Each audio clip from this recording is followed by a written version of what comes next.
Hey guys, it's your boy Wolf back at it again. This time we're going to talk about something a little different.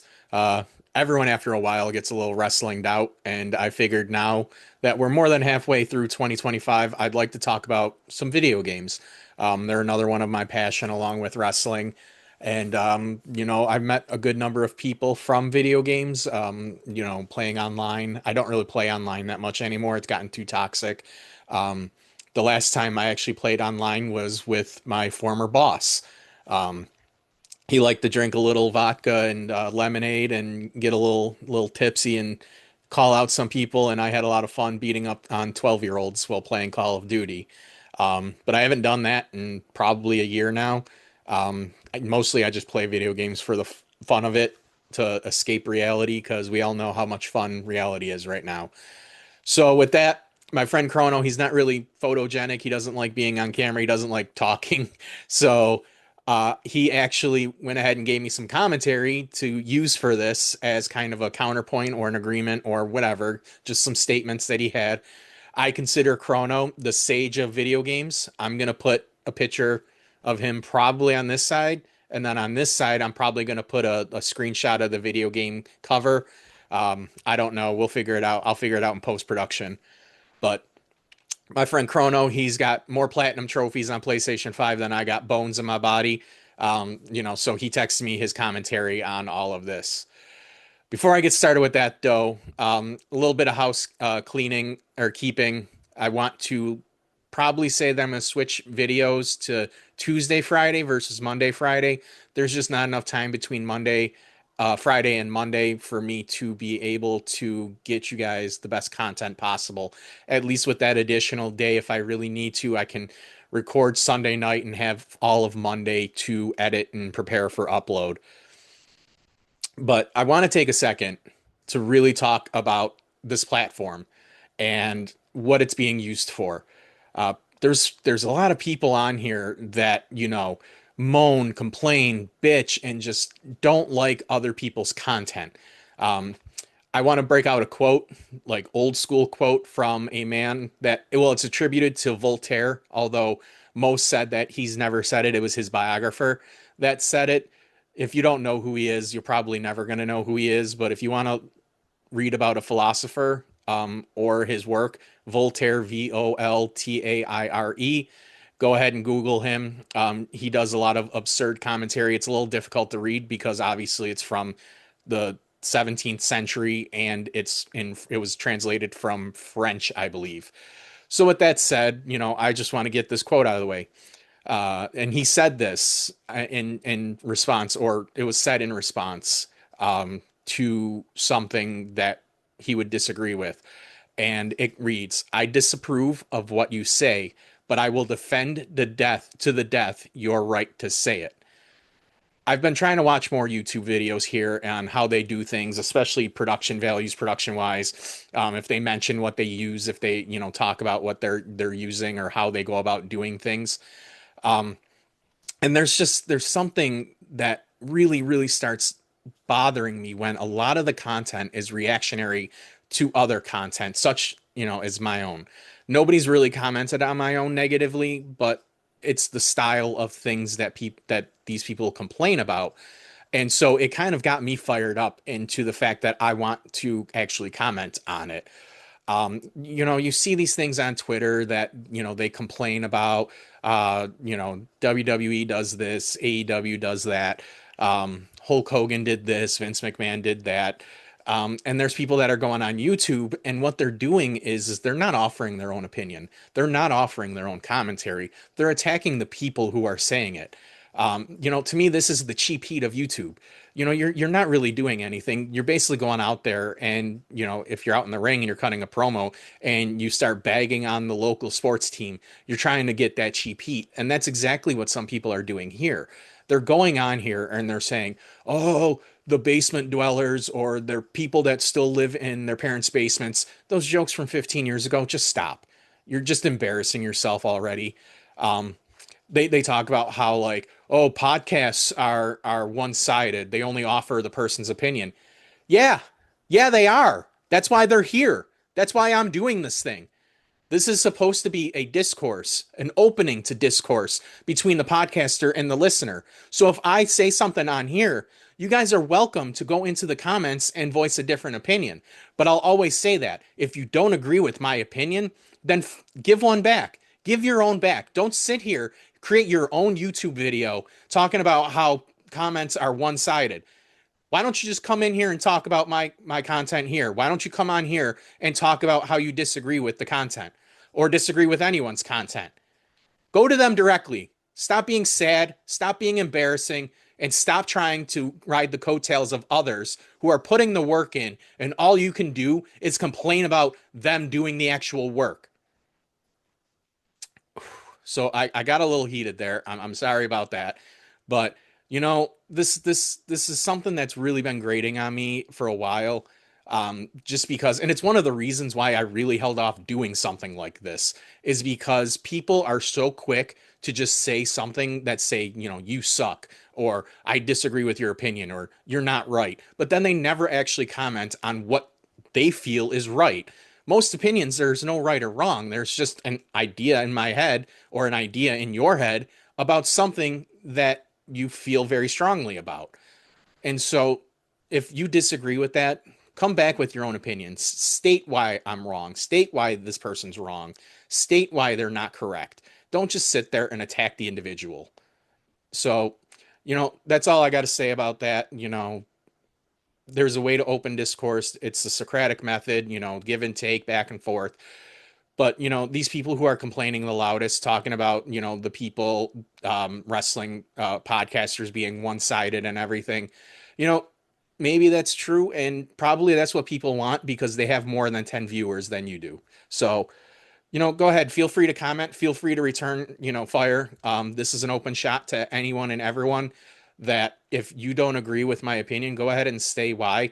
Don't do a veiled podcast on your own where you're saying things like, oh, it's always one-sided, or, that opinion's not right. But then you never offer anything. You just want to attack the individual without stating their name. Go ahead and say their name. If you don't like my opinion, say my name. I don't care. Um, so with that, don't bury the person, don't attack the person. What works for you doesn't work for everyone. You live your life, and what your good reason is, don't apply it to anyone else. Don't say there's no good reason why, because guess what? There's probably a reason why that you don't know about. And just because things are working great for you doesn't mean they're working great for everyone else. Keep that horse shit to yourself. Keep your ideals to yourself and stop trying to push them on others. If you want to have a forum to say them out loud, go for it. I'm doing it right now, but I don't need to do it. I don't need this outlet. I want to do this for fun, for an enjoyment. But anytime someone says there's no good reason why, you're full of shit. Stop. I need you to stop. That's how fired up I am. I knocked my camera down. So, with that said, I'm going to transition away from something that doesn't fire me up as much as all of this, and let's get into video games. First, I want to talk about the game that I played 3, 4 months ago. It's not a 2025 game. Most of these games aren't 2025. I think two of the games that I'm going to talk about are from the actual year 2025. But for the most part, these are just games that I've played this year. So I want to start here with Like a Dragon Infinite Wealth. Man, I sucked a ton of hours into this game. It tracks playing time, and I topped out at 134 hours. But this is one of the few games that I can also say that I platinumed. I got the platinum trophy. Crono and I talked about this. I think we both can agree that it's a top 20 all-time game. Um, what holds it back is there's a character in it, a female character. She was in the first one as well, and she was great in the first one. This one, she was a total bitch in it, and I couldn't stand her from start to finish. Thankfully, she didn't have as major of a role in the beginning, but it started to get more and more throughout, and it just pissed me off more and more throughout. Um, so I love this game. I think it would have been top 10 if they got that character figured out. But one of the things that I like about this one, oh, and Chrono said that the first one probably is top 10, much better than the second one. I like them both for pretty much the same or different reasons. What I like about Infinite Wealth is the side stories, sub stories, and mini games. Um, I probably played at least 20 hours in the dungeon crawler version that they had. There's like this big castle you have to go into, and you basically go down the floors until you get to the very bottom. Then you fight a big boss at the end. They also had a crazy taxi like mini game that had a lot of cool features in it. I thought that was a lot of fun. Those two basically alone, along with a lot of the other, Yakuza like a Dragon mini games that you get, were prevalent throughout, and I had a lot of fun doing a lot of that side stuff. There were days and weeks. I think I played this over the course of like a month and a half every day, and it just every time I seemed like I was going to go back to the main story, I ended up just getting lost into one of the sub stories or one of the side missions, and just ended up playing like 5 6 hours of that. If you haven't played both, go ahead and do it. You definitely have to play the first one before the second one. But now's the time to play it. Definite thumbs up from both of us. So if you haven't played them, get on that ASAP. The next game that Chrono and I both talked about that we think will win Game of the Year, um, is Claire Obscura 33. The Expedition, whatever. I don't know the official name. I just call it Claire Obscura. So this game, I feel like is going to win, but I'm jaded about it because I feel like there was a real lack of top games in 2025. Most of the AAA games or top, budgeted games from big budget companies, um, they were really, I guess, the companies themselves took like a big black eye for a lot of the cancellations, delays, unfinished games being put out.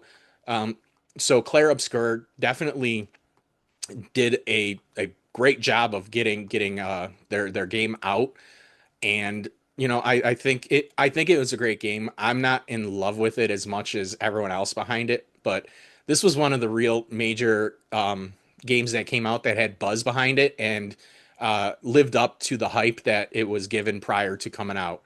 Nintendo, of course, with the Switch 2 coming out, probably have a bunch of contenders for a game of the year. But in terms of non-console specific or console exclusive, I think this one's going to have, an easy layup win. But who knows? The year's still, still got a little bit, half of the year. Uh, I thought, sometimes the combat was stupidly unfair. And personally, there's three acts, and the twist between Act Two and Three was just it completely was a cop out to me. I felt like it was unnecessary, and it was a cheap out, and it completely deflated all of the tension that was built up in the first two. Um, but and I didn't point this out to begin with, but I want to mention here because I got so fired up in the beginning. Um, that I'm trying to do this as spoiler free as possible. There's obviously some things I can't not talk about, like in Infinite Wealth. I had to talk about like the crazy taxi mini game and the dungeon castle mini game, but I'm gonna try to be as vague as possible. And so like I'm gonna be vague and just say like for me the twist between chapters 2 and 3, parts 2 and 3, whatever you want to call them, it just completely deflated the game and it took me right out of it. And it all comes up to a decision at the end that really doesn't make a difference, and it's just yeah, it's just one of those things. It just completely sucked the life out of it for me. Crono said he loved the battles. He loved how they played visually and mechanically. He said that it was impressive what they achieved on a budget of $30 million. But he also agrees, controls are janky and the story is obviously very flawed.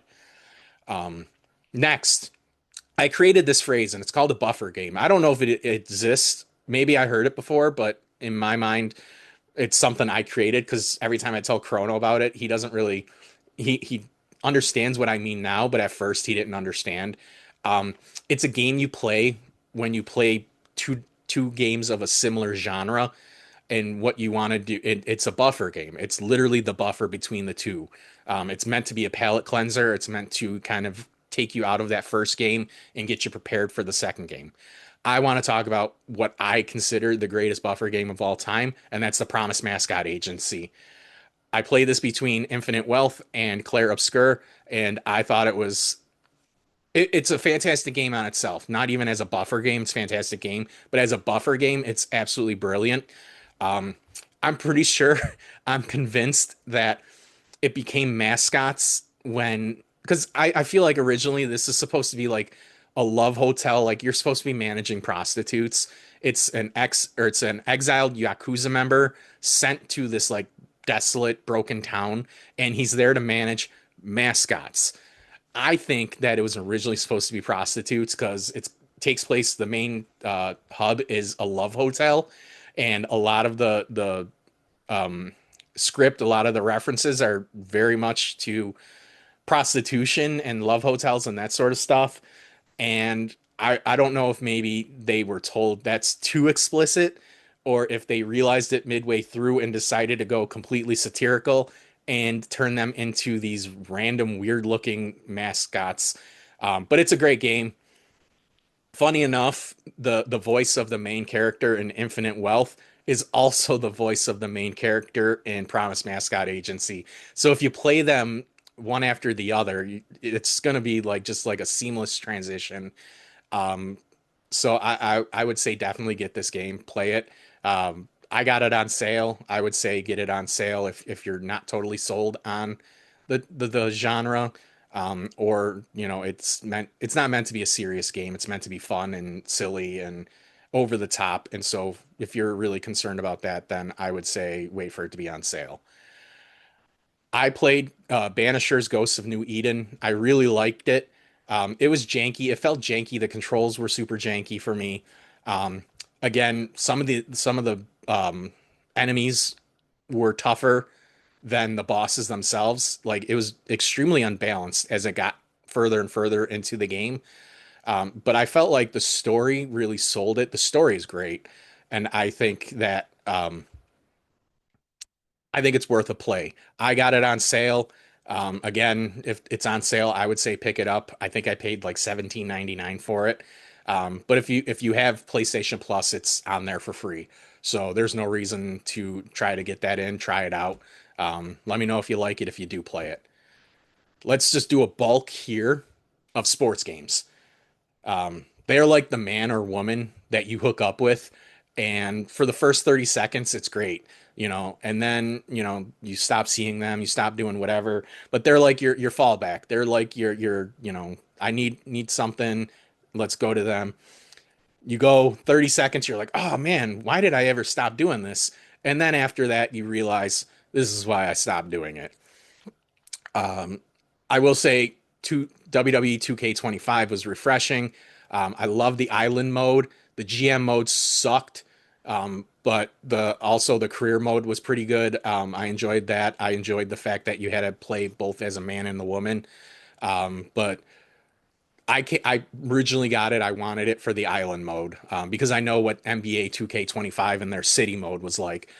I feel the map's a little small, and I was like, this isn't kind of what I remember. There was a lot more options in the NBA 2K City mode, but I hadn't played it in a few years, so the 2K25 became available for free, and I played it, and they downsized their map by an extreme lot. And so I kind of got the sense that's just what they were going for is now. Um, NBA 2K, nothing will ever top the Freak era. That was great writing for any video game, let alone a sports game. NHL is the worst offender, though. It's been the same game for 5 years. It's at a point now where they don't even change the main screen background, at least for the first couple years from like 19 NHL 18 to like 23. They would change the color a little bit or change the design. They don't even care. It looks exactly the same. They did a little tweaking with the skating that made it worse. They're skating in water, not ice, so it's like slogging through. If you've ever played pond hockey and the pond's not completely frozen, that's kind of what they're skating like in NHL. Um, Crono has dogged me on this, and I have to agree with him. The fact I haven't played a single Chemco game in 2025 is straight up embarrassing. Those are like the 16-bit games that never disappoint. They'll never probably be amazing. You'll never go, that's the greatest game of all time. But if you're a role-playing game guy like myself and you just want a dependable RPG that you'll play because it's safe and calm for you, it's just, the story's familiar, it's tweaked a little bit, but the combat is straight up, attack, magic, defend, item. You just want that basic RPG, the old school, Super NES style. This is the go-to. I'm pretty sure they're mobile games originally that are repurposed for console, but they're still fun nonetheless.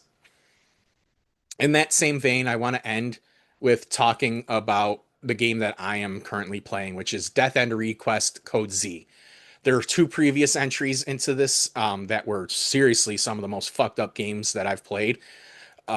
Depraved is a good way to describe them. This one, I don't really know what the hell's going on. I think it's an alternative reality game, but I'm not really sure. They haven't really done a good job explaining where this fits in the timeline of Death End Request 1, Death End Request 2. Is it between them? Is it after them? Is it an alternative reality? They talk about parallel universes a lot, so I'm thinking this is supposed to be an alternative reality to those two, but I have no idea. They haven't really done a good job explaining it. Um, I guess this was called Code Z or named Code Z because of the rating it received in Japan, which was a Z, which apparently is similar to M for mature and AO adults only here. It says it was listed as the most brutal game in the series, but I'm into chapter 6, which I think is halfway or more than halfway through it, and I'm calling shenanigans on that statement. The writing is good, but it's more funny than depraved like the other ones. The other ones were bleak. You know, you would have a moment where something would happen, and you would have to take a break and go, "Oh my God." Like that just triggered something in me that I did not think I had. This is more like fan service, more typical, Japanese anime style, funny, which isn't bad, but it's not brutal at all. It hasn't been. They vaguely describe stuff like, I don't want to give spoilers, but some stuff that could be potentially, dark, grim, and brutal, but they don't show it and they don't outright say it. They infer it, or the sound effects around you are kind of, your gauge into what messed up stuff's going on. The other two games like had no problems showing, people getting absolutely murked, and so I feel like I don't get any of that for this game. Um, I also read that Nintendo canceled their version of this because it didn't comply with their guidelines. That's odd to me because I've played compile heart games on the Switch, and some of them I feel are way worse than this. Are they graphically violent and brutal? No, but there are some that have like insane sexual innuendos. There was a compile heart game I played, and I can't remember it off the top of my head, but one of the characters is literally he just literally goes around smelling or sniffing female underwear. Like I don't get how Nintendo Switch can have that.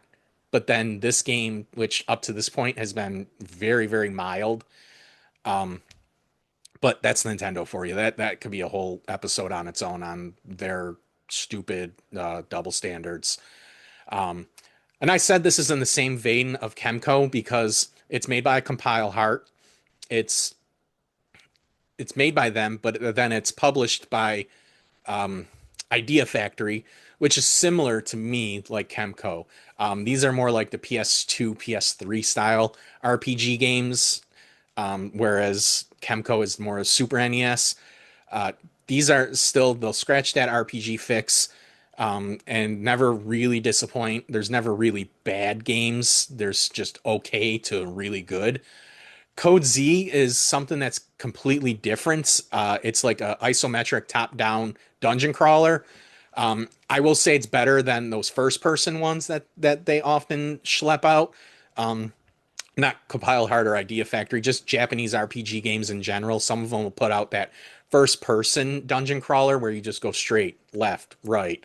And this, I will say, is better than that, but there's a lot of things wrong with this game so far, and I'm not feeling it like I did the other two. I'm kind of just playing it and just going, all right, this is all right. This is, not bad, not good. The story's decent, funny. legitimate funny moments. Um, but yeah, it's definitely not in the vein of the other two, and it's a little bit of a disappointment to me so far. But they could pick it up. There's still a lot of game, I feel. There's still a lot of game left, and I think they could turn it around and really shock me. But it's going to be a really heavy back half if they do so. So that's it. That's my 2025 video game episode. Which games have you enjoyed? Which games have you hated? Are there any on my list that you disagree with my opinion, that you agree? You have anything else you want to bring up or anything else you want to discuss? I haven't really hated any games that I've played so far this year. There's none that I've bought or got from the PlayStation free store that I just stopped, deleted, and said fuck that game, like it's garbage. Most of these have been good to just okay. I've gotten through all of them. I haven't really played as many this year. You know, I got laid off last September from a really high paying job. So as video games are getting more expensive than ever now, I've been really focusing on what's on sale, what I can afford, free games. Zenless Zone Zero is my go-to free game right now. It's made by the same people as Genshin Impact. I think it's better personally. I think the story's better, but it's made by the same people. It has the same mechanics and it's free. Um, Similar to every other RPG game I've mentioned here, it's, decent, doesn't do me wrong, don't hate it. It's there, it scratches that itch, I can get through it pretty easily, and some of the writing is very, very good. Um, so that's pretty much it for me. Like, share, subscribe, talk in the comments, keep doing what you're doing. I'll keep doing what I'm doing. We'll keep having fun, keep making moments, memories, and I wanted I didn't put this in kind of like my notes or my outline that I had, but seems like the interviews that I had thought of or were working towards, they've dried up for the moment. That's okay. People obviously, have busy schedules, especially since they're famous, formerly famous, semi-famous. They have a lot of different things going on, and I don't hate them, don't hold it against them. And, we'll try to, circle back and do that later. So, with that said, as always, that's all there is. There isn't any more. Till next time.